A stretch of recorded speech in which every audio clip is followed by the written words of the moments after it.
How's it going, everybody? I am Donut, and I am here with my fiance, Thermite and Kitty. Of course. We are watching the finale of Better Call Saul, Season 5, Episode 10, Something Unforgivable. You had something to say about this? Yeah, so last season we had 2 episodes with a similar sort of title. The first one was Something Beautiful, the second was Something Stupid. And Something Stupid was like the real big blowout where we started off and we had like the Jimmy and Kim splits with the song and everything. Which we got a repeat of the split thing recently. Yeah, and we got the instrumental of the song. But not on the Something episode. Yeah. But that was seemingly the split point of, like, that is where everything in Jimmy's life changed. Yeah. You know, so, yeah, I think that makes sense to play it there. Even if this is the episode title, the moment was there. Like, the cause, I guess, was there, and now this is going to be the big effect of that, maybe. Yeah. But any predictions before we get into this episode as to what the big finale is going to be? Like, as you fair, Better Call Saul doesn't have, like, a big, like, you know, stuff happens, but there's not, like, a huge one big moment that happens into the season, I feel like. Yeah, I'd say, like, almost always the big moment is somewhere in the middle of the series, you know, near the end of the season. Yeah. And then we do a bit of fallout, and then the ending is, like, you know, here's the note we're going to go on for next season. Yeah, I honestly, Better Call Saul does, the finales are a lot more of a, like, sudden, here's a big thing for next season. Yeah. That tends to be what they're going to do. So, like, do you think we're going to get any, like, big tease for something next season that we haven't been really shown at all yet? Like, I'd say, like, this has been the season of Kim in my mind. Yeah. So I think if we're going to get a big tease, it'll be something relating to Jimmy or Kim. Like, maybe one of Jimmy's former wives or something. That would be an interesting plotline to bring up. Yeah. I don't know if they would, but that could be a really big curveball throw. Yeah, because, like, I honestly thought that they were going to just say, you know, that was a joke in Breaking Bad. But then in the season, they specifically brought it up. So, man, I don't know what other kind of curveball they could throw at this point. I've got no other guesses. Yeah. No. Well, let's just jump into it. If you guys want to see the full length for this, by the way, you can go check that out on the Patreon. Get it for $4 a month. There is no early access for this series, so if you just want to get the full length, it's only $4 a month. Get it. It's super cheap. Go. And you can get it for plenty of other shows, too. Yeah. So, you're doing a lot. Yeah. We're doing a lot on the channel. If you like him, too, we're doing South Park as well. Check out plenty of other stuff if this is all you're watching. But that's not what we're here for. We're here for the finale. Let's jump into it.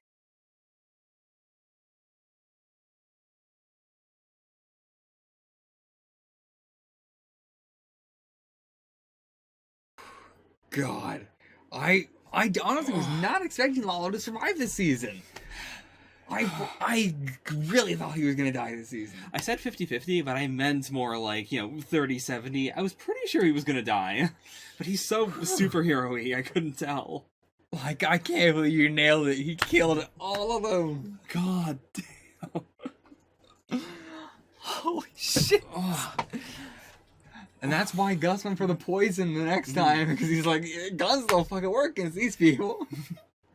I mean, that was poison, and also he was physically there the whole time to make sure. Yeah. God damn, what a finale. Like, I actually appreciate it. Yeah, it wasn't like some big, huge moment or anything like that. It's just a big tease for next season. Lalo's still alive. I mean, everyone's gonna think he's dead. I would say the gunfight is a pretty big moment, like, for Better Call Saul in terms of, like, action. I mean, we got, like, the gunfight with the twins in the middle of a season last time. True. I mean, the twins gunfight was so off-screen, though. What? Yeah, I'm talking about the one with Nacho being with them and stuff. Yeah, like, most of that was off-screen. I mean, the twins were, sure, but Nacho still had plenty of sure. You know, that was still a big fight. I mean, I think that was being one of the most memorable Better Call Saul action scenes. Right. And that was, like, in the middle of the season. But yeah, fair. I don't think Better Call Saul does big action scenes for its finale or anything like that. Yeah. I mean, even the Jimmy, you know, shootout scene was more intense because just how unexpected it was, I guess. Right. It's whereas, like, this is a villain also, you know, and we want him to die. It's like, it's also not one of those villains where, like, because it's a prequel, I also want him to die because I know he has to die. I mean, does he? He doesn't have to. But I mean, again, they knew how to end the season because again, it could just be the thing of like everybody thinks he's dead, and I mean, he's gonna go do something. Yeah. But like, I do like that they slipped in but you don't know. He could just, be out there somewhere. I mean, as we know in Breaking Bad, he said, "Did Lalo send you?" At the very least, Jimmy thinks at the start of Breaking Bad or in season 2 that Lalo is still out there and he still wants to kill him. Yeah, I didn't think about that. So, of course, he's thinking that Lalo was dead here, which wouldn't make sense for that. So I feel like Jimmy's going to have to find out, too. Yeah, like in Season 6, at the very least, Jimmy finds out. Yeah. But, oh boy, imminent, like at the start of Season 6, though, like Gus is going to think he's dead, and then Mike's going to pass that on to Jimmy. Jimmy's going to go, yeah, he's dead. We're fine. I don't know if Mike's going to pass that on to Jimmy. I think Jimmy just assumes that he's dead now. True. Because he told him when it was going to happen. Right. If you told him it's going to happen at this time, then I don't think he's going to contact him again at that time. Be like, yes, he's dead. But if there is any follow-up, Mike would say, yeah, he's dead. Yeah, if he asked. But I don't think Mike would, Sure. follow up on him. I don't think he would contact him and be like, Lalo's dead. Fair. He's not supposed to know that information anyway. Yeah. So, yeah. There is a lot they're going to have to do next season now that it's the last season. Like, comparatively, on, like, the laundromat side of things, nothing happened this season. Like, I was expecting that to, fallout from it happened. That plot line is still going on. Right. But in terms of progress on the laundromat side of things, we still got one season left. We got to do all that, and then Gale. Yeah. Well, I think things are cleared up, though. Like, the only reason they weren't progressing was because Lalo was sniffing around. But now he's got to find new workers. He's got to find, right? Because, all the Germans were sent home. No, he still had people working on it, though, right? No, they stopped completely. Okay. Because it would be too suspicious. Right. I'm pretty sure. I'm not sure. Either way, what was I just saying? That the Germans were sent home, so he has to have another team that comes in here to work on it. Right.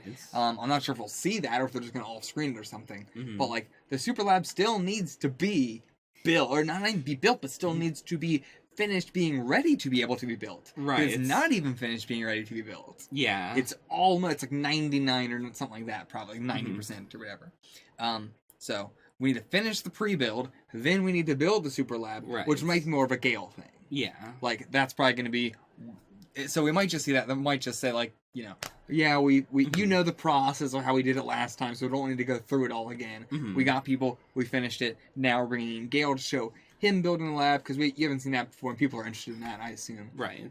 I assume they would want to show that. I can see that happening. It would be a really, really cool montage scene. Oh my god, yes! I want a Mike-esque montage of like Gale and a small crew putting together the super lab until it's 1-to-1 with the Breaking Bad one. Yeah, that'd be so dope. Absolutely amazing. So we gotta get that.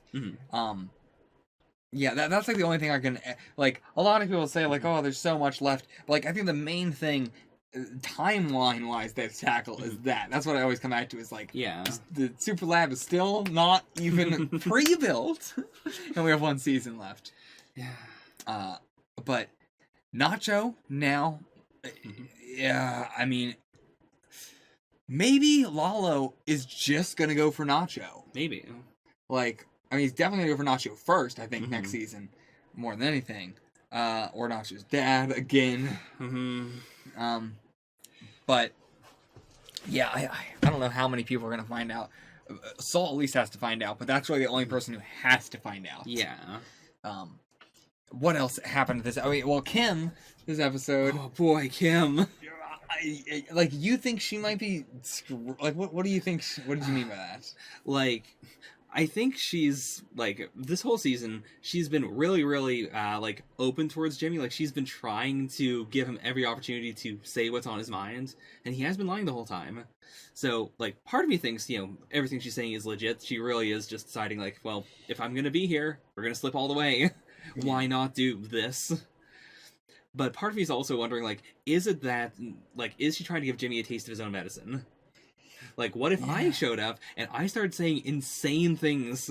Like, what if I had the insane plan and you had to be the one to say, no, that's bad. We're both gonna, you're screwing someone over. Doing that to Howard, though, with Jimmy not present or anything? No, I'm saying, like, this would be, like, her, like, asking him to do it, like, to do it together. No, I'm saying, like, do you think, like, with her acting the way that you're saying she's acting towards Jimmy, I mean, she acted that way towards Howard as well. Yeah. So, I mean, do you think she's just carrying it to all aspects of her life? I mean, I do think she legitimately is angry that Howard doesn't think that she has agency. Right. But I think that's separate from her, like, I think she was channeling the fact that she doesn't like Howard into the what if we shaved his head plan. I just think she's playing it up a little bit. Okay. Because, like, we focused so hard on her extreme, like, sense of right and wrong and how it is, like, it's not exactly extreme anymore with Jimmy. Like, she's got a weak spots. But this specific, like, her slipping this far feels a little too much to me. Now, what if it's something along the lines of, she goes to the public defender's office, or to the file locations, right? Okay. She's seeing all these files, right? She's trying to be good. They're like, these ones will get you right here, and everything like that. She takes home a whole box of them and everything. Takes home 20 felonies. Maybe seeing that room and her being a lawyer, she might just be resigning herself to looking at the world through, like, yeah, I'm gonna fuck over Howard's life completely, but it's gonna make me be able to help more people. So, like, and she's, like, completely now gotten over the hump of that, basically. Okay. And it's just like, fuck it, I don't care. I'm going to, my life is now a complete karmic scale of how much good or bad I'm doing. Like, with Jimmy and all the money and seeing everything there, I think she might be, like, just, saying, fuck it. Working for somebody like Mesa Verde and everything. I think there's been a lot going on with the series with her where she realizes that the world is completely arbitrarily morally fucked in every way. Right. That you can't be good. It's near impossible to be good. Right. And so she's just like, fuck it. If I can't just be good, I'm just gonna be bad and be good and just outweigh the good from the bad. Yeah, I can see it. Like, Breaking Bad introduced the idea of, illegal is faster always, or illegal is always more direct. Yeah. And I think Kim might finally be, like, opening herself up to that idea of, what if I do the big bad, and then I spread that out to the most good? Like, I guess she is going to a, like, chaotic good sort of place. Yeah, which is fascinating. Like, because you can't side with her at all with this Howard situation, and it's perfect because they spent 5 seasons getting us attached to Howard as this guy who's done nothing wrong. I mean, he's been an asshole here or there, he's been selfish here or there, but he hasn't done anything wrong. Right. He's just been an asshole. Or something. Yeah. And I think it is great that we've had, for most of that time, we've seen Howard through Jimmy's eyes. Like, Jimmy has been the one saying, Howard's a big asshole, even if we ourselves, even if we don't really feel it. Jimmy's been pretty consistent about that. Yeah. And to, in this episode, have him be the one to say, Howard doesn't deserve that. Like, after this season, after he threw bowling balls at his car for no reason. Yeah. I mean, like, I do think Howard is an asshole. Howard's always had that, boo-hoo, I have my daddy's money, and I was put in this super high position because my daddy wanted me to, boo-hoo. And it's like, Jimmy and Kim are down here in the boiler room, and they're like, Howard, nobody cares about your fucking problems. If you don't want to be at HHM, don't be at HHM. Which is like what Jimmy told him, at that one point. Like, your problems are nothing, Howard. Yeah. You're a baby. You're so selfish and thinks the world revolves around him. Like, I get where Kim is coming from. Like, I think, again, Howard is an asshole. He is very selfish. And, I get where Jimmy's coming from with the, asking for a job and all that. Right. But that's taking it way too far. I mean, it is extremely wild that he went to Kim and said, now, you're married to this man, you're living with him, but let me tell you about him. Yeah. You probably don't know this, but he's not a nice guy. Yeah. And, like, he was right, but, again, this is a TV show, so that happens, and we're like, Well, yeah, because Howard is right there. But it's like, even if you're right, fuck you! No, what the fuck gives you the right to say that shit? Yeah, Howard does have the, like, he's got that condescending without meaning it to energy down to a, like, to a science. Yeah. I think there's a lot of Jimmy and Kim, Kim especially in her job, like, with Kevin or with, Rich. Yeah. Where they'll say something and, you know, it hits as a, like, oh, they got her there in a very meta TV show way when it's like but in real life it's like, go fuck you, even if you have a point, you can't just say that shit. Right, it's like, what the fuck is wrong with you? And yeah, so I don't know, I'm loving Kim this season, even if she's like going off the deep end. I cannot agree with her, but it is entertaining as hell. I would say that she is my favorite character of the season. Oh yeah, this is the season of Kim. We were saying it was the season of Nacho, but no, it's still more of the season of Nacho, I think, than it was the season of Kim. Man, I think Kim stands out because it was such a surprise to get so much of her this season. Yeah, like she has been kind of on the back burner for a long time. Yeah, like she gets big moments and everything like that, but I would say the season had more Kim focus than it had Nacho focus. I think Nacho had a lot of big developments though, but seeing Lalo in Mexico, like just in general, everything around him being in Mexico, from being with Don Eladio and Balsa to being at his own compound, like, man, it really, I don't know what to say about it. It just felt really nice. Yeah. Like, he fits in so perfectly with them. Whereas he feels like such an outsider in America. Yeah. Like, it did feel like he was finally returning to his natural habitat. Like, this is the place that, made Lalo... not that it made Lalo the way he is, but this is where he's accustomed to. I mean, these are his peers. This is the place that made Lalo who True. This is literally the place. Also, when we see his his people at first, and then he screams at his the young guy. Yeah, that gave me really strong Tuco vibes. Like, I don't really see a lot of Salamanca energy in Lalo a lot of the time, but that one felt like a real, like, when the fat guy that pissed off Tuco. Yeah, it was a real, like, oh yeah, he is a Salamanca.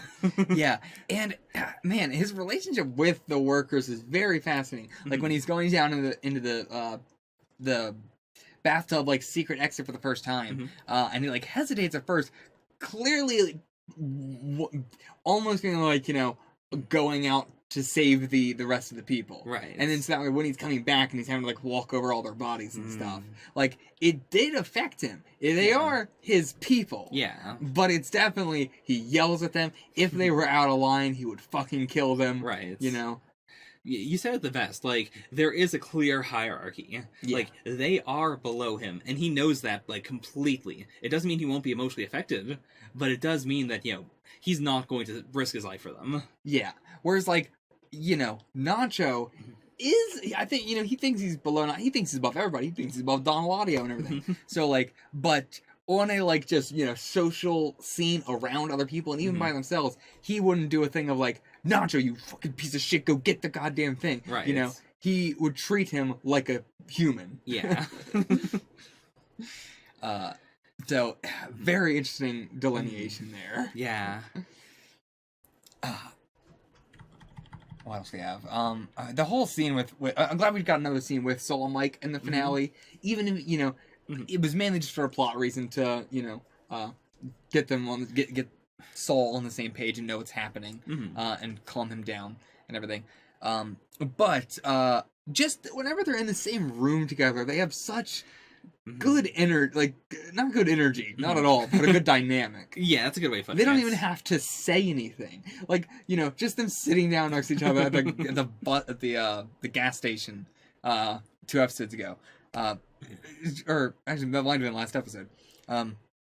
Just them, I don't know what it is about just them two in the same, both of them have such different energies. Yeah. Just standing still saying nothing is funny with them. Yeah. They're so different that I really hope we get more connected between the two of them in season 6. Oh, yeah. It's our last season. I want to get more of them, as much as we got, like, in season 1 or stuff. Anything anything else about this episode specifically? Because there's also some like season overarching stuff I want to get. I love the scene of Lalo fixing the car with like Nacho over him, handing the flashlight and stuff. They were absolutely doing a like helping your dad with the car vibe.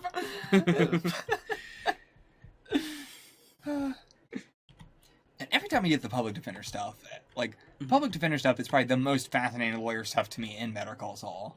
Yeah, like it does feel like the most real lawyer stuff in the whole series. Yeah, like in terms of like having influence on our lives too. Yeah, whereas like the big Mesa Verde stuff, it's fascinating, but it's not that relatable. Which, I mean, I think that is a big part of why Kim, wanted to go towards the public defender stuff. Because if we as the audience can't really connect with what she's doing there, then I can see why she, working there, also can't really connect with it. Yeah. Like, as she boiled it down, it is basically just, I protect this big bank. I help them open branches. Yeah, I know. And then I think back to Chuck, like... chuckling about random numbers in a statement of some lawyer thing. It's like, man, Chuck really was the perfect lawyer. He could be nothing else in life but a lawyer. Yeah. Like, if Kim stayed with Mesa Verde, and maybe if she, broke up with Jimmy, she would slowly turn into more of a Chuck. Like, 30 years on, she would be chuckling about numbers. Mm-hmm. She would be the one saying one away from Magna Carta. Yeah, I don't really have anything else about this episode to say. I will say, overall, I probably would be my least favorite, or my least, not favorite, my least memorable finale. Okay. I actually like it a lot. It might actually be not my least might not be my least favorite, but it's probably gonna be my least memorable, I would think. It was not like, I mean, we'll see as the time passes. Sure. But, yeah. It didn't, I wouldn't say it even had that big finale energy to it. Okay. As some of the other episodes did. But, overall, as a season, this season really seemed to be like, last season, we ended on the start of Saul Goodman. Mm-hmm. And this season was, the beginning of Saul Goodman, but I would say it was more the end of Jimmy. Okay. Like, sure, it was the start of Saul, but I don't think that was the emphasis. I think the emphasis is the end of Jimmy. Right. And, the end of the light inside Kim. Yeah. Like, it really is the light in both of them fading out in this season. Yeah, I'd agree with that. Anything about the overarching season you wanna say? At the start of the season, I thought it was going to be more Saul heavy, like especially with him handing out the phones and getting new clients. Yeah, but we really dipped into the big, deep cartel stuff. So I think we might actually I think this season, next season might be a bit of a upswing sort of, where he's descending down into the cartel stuff, and then in the first half of next season he'll not get out, he's not getting out, but I think he might find a way to extract himself from the big danger of it, and then take mostly Saul-esque cases, so we can kind of dovetail into where we saw him in Breaking Bad. Yeah, because I want at least one more episode like Magic Man. Right? Yeah, I want one more fun Saul episode where I don't have to be like, oh, Saul's ruining his life, where I can be like, yeah, Saul's ruining his life, but this is very fun. Yeah, because also in Breaking Bad, he's a little jaded. Nothing really seems to hit him as being seriously scary for quite a while. Yeah, and I think we need to get to that point. We need to get through a lot of cases. He needs to have some level of security. I think that's the main thing, honestly. You can't really do security in a series like this because, you got to put him in tense situations. Yeah. But I think he needs to have more happen so he gets a little more jaded, so he gets a little more used to his situation. Yeah. And especially, actually... And he's got to get his crew together, too. We've seen them around, but, he's got to get the crew together. Right, we need the Avengers moments. Yeah. But I think the main thing is also, we need to either... Kim either has to die, break up with him, or, continue to go dark, but end up in a situation where she's not in constant danger. Because in this episode especially, it really hit me when he said, when he clearly realized, oh, I'm bad for you, and I'm going to keep on doing this.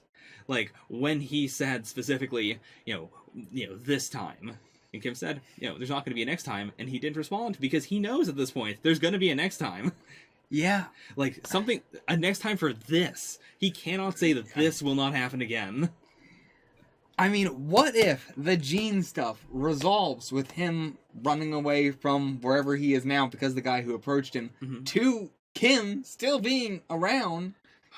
Because as worse as she is now, she might get even worse by the end of season 6 to the point where, he wouldn't want to, but him showing up as the person he is and her still being like, fuck it, sounds fun.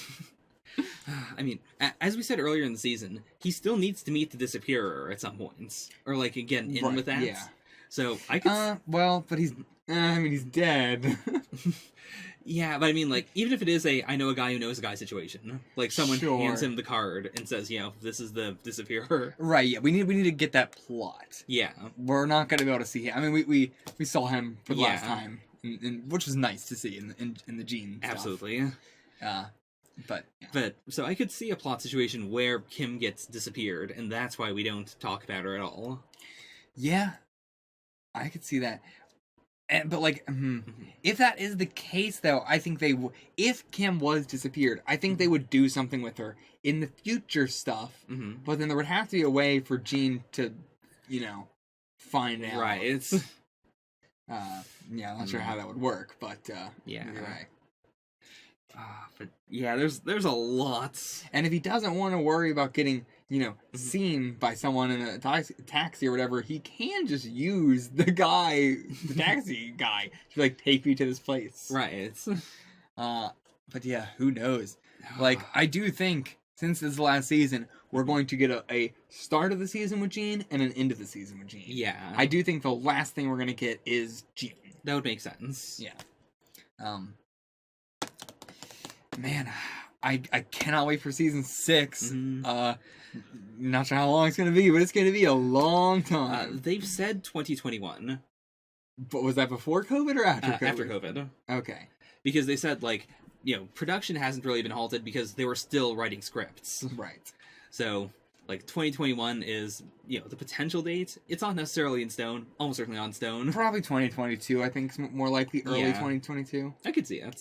I mean, maybe late 2021, but... It depends on COVID. Yeah. I don't want them all getting COVID and dying in order to get a season 6. Take this, my last season!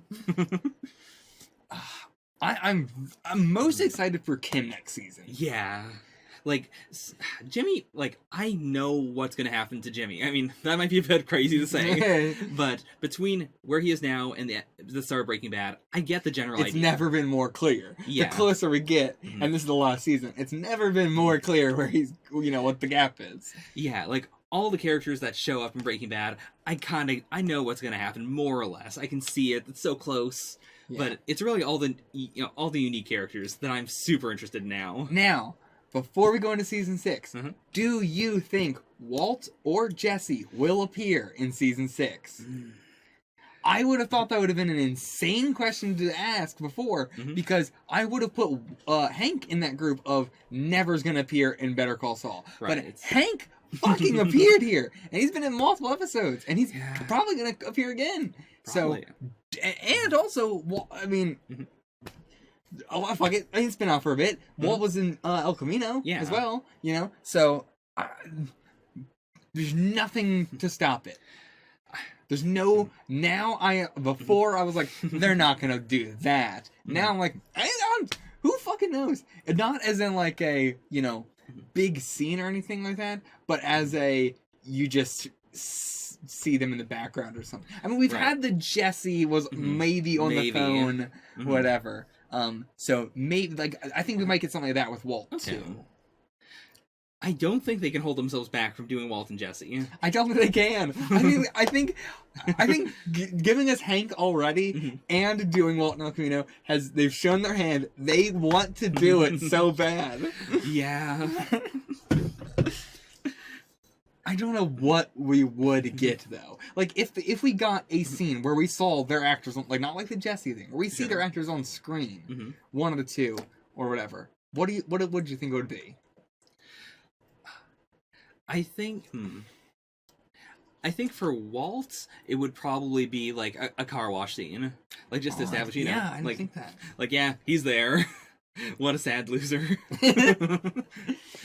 For Jesse, like I still think at some point, like I don't know if they're going to do like an overlap thing, like even a montage of this is Breaking, or like if they're going to dip into Breaking Bad at all. Because the main thing with Jesse is that he is like not extremely young, but like he looks a bit older now. It'd be really hard to rewind him back to mid 2000s. Yeah, like I recently rewatched an episode of season 1, and he's so young looking there. I mean, Jesse in season 1 wears so much that it probably wouldn't be that noticeable if you don't shoot him from the front. True. Not show his face. They could do it. They could have him just be like, with like maybe not his friends from like maybe not Skinny Pete and Badger, but just maybe some other friends or something. Or I guess they could just do all three of them. Yeah, they could just have them all walking down the street. Yeah, because all of their outfits are pretty baggy. Yeah, it wouldn't be too out of place. No. Yeah, if they just walked by the camera, it wouldn't be that weird. Yeah. I mean, there's Kaylee.